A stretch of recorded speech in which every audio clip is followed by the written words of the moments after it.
Okay, I think luck didn't make me a millionaire.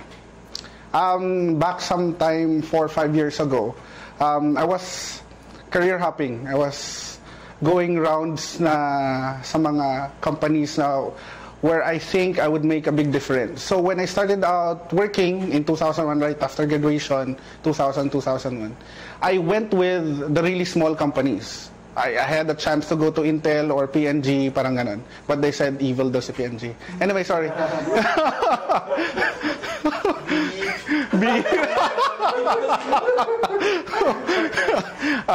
So I went with a lot of startups because I thought, even if I don't have the transcript to show, I think my talents, my skills can be better used and better parang realized if I go with small organizations that doesn't have the bureaucracy or the hierarchy and all those parang BS. And I was looking for a big break. When one day I read this book by Robert Kiyosaki, Rich Dad Poor Dad, and he said, if you want to be a millionaire, all you need to do is add up your salary, multiply it 12, 13, months a year, and then multiply it 5 or 10 years. And then with that figure, ask yourself if you're okay with that. If not, then what the hell are you doing? After I read that, I said I need to get out of the parang rat race and came up with a plan. I have a short-term goal and a long-term goal. The short-term goal is to raise enough money to actually go out of the corporate ladder and then do it on my own. So I did this actually 3 times and they all failed.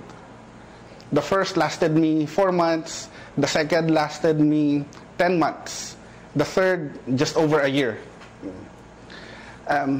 And a lot of people would tell me that you're not really a lucky person when it comes to building up a business, your own business. And so I said, well, that's not true. I've made some improvements from 4 months to 8 months and then to a year, right? So I said, I'm going to do it for the 4th time again. I took a part-time job and worked there for around 10, 11 months. Just enough for me to get a new credit card, and then save up around 3 months of rent. And then on the last month of my contract, I said I wanted to quit. Good enough, they fired me. Good job. And with whatever money that I have left, I said there is a need in the content industry.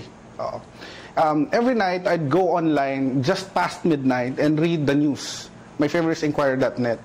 And every night I get disappointed because a lot of the stories they put up, especially in the infotech section, wasn't really anything of interest or relevance to the Philippines or for people like me.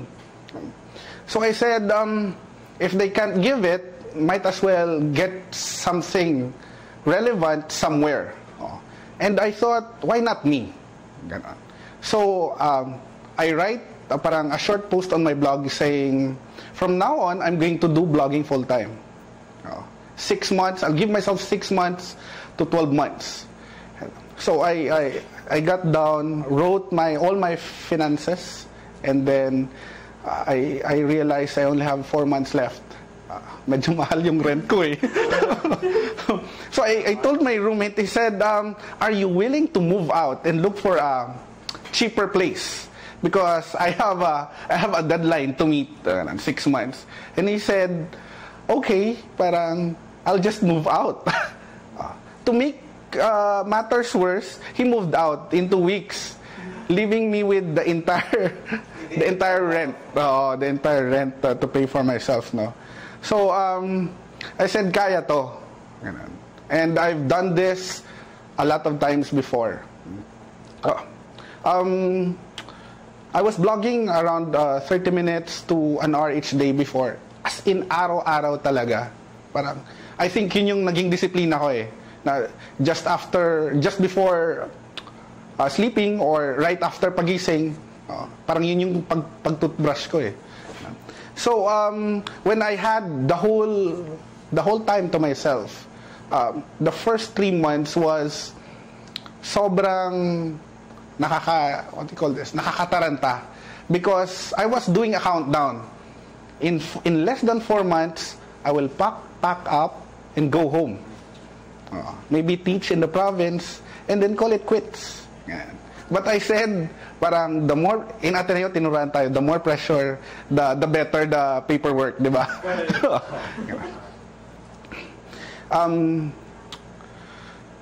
In 3 months, I was able to turn things around. Not because of luck, but because I think I was the kind of person who takes risk. Not just risk, but calculated risks. Medyo analytical yung background ko. So, the first thing you do is to secure your finances and make sure that, you know the last day na kaya mong tumira sa apartment na yan bago ka makauwi sa probinsya. Ganun. So, with that in mind, alam mo kung anong gagawin mo. You have a specific timeline to do and you have a specific goals to meet. No, may milestones ka. And true enough, my calculations were right. In 3 months, I was able to turn my $50 a month parang blogging into $1,000 a month.